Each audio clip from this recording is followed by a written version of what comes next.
Well, Nkosi's Haven was started in 1999 by Nkosi Johnson, who at that time was 10 years old, and his adoptive mother, Gail Johnson.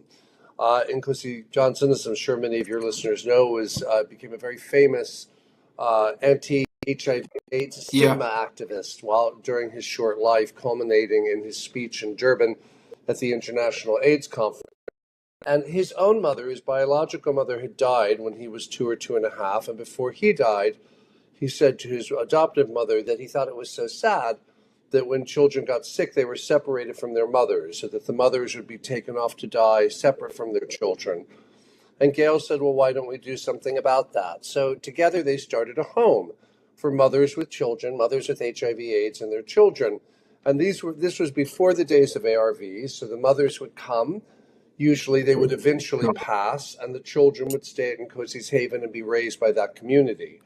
Fortunately, just over 20 years ago, ARVs arrived in South Africa, and now the moms are very much living. So it's a community of mothers with HIV/AIDS and their children, other children who've been orphaned or abandoned because of HIV/AIDS. And then during COVID, we expanded the charter to include victims of gender-based violence. So there are also families who are not there for HIV reasons, but are there for GBV reasons. And my involvement is I'm a person with AIDS.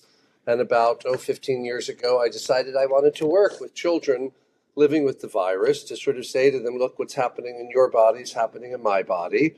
And I've been able to build a very nice life in spite of it, and so can you. And I knew about Nkosi Johnson. He was famous in America, where I am. And I heard about Nkosi's Yeah. Haven, so I reached out to see if we could form a partnership where I would bring Broadway artists along with African artists to Nkosi's Haven for 3 weeks every year during the kids' winter break. And we would devise a theater piece that we present at the Market Theater Lab in Johannesburg.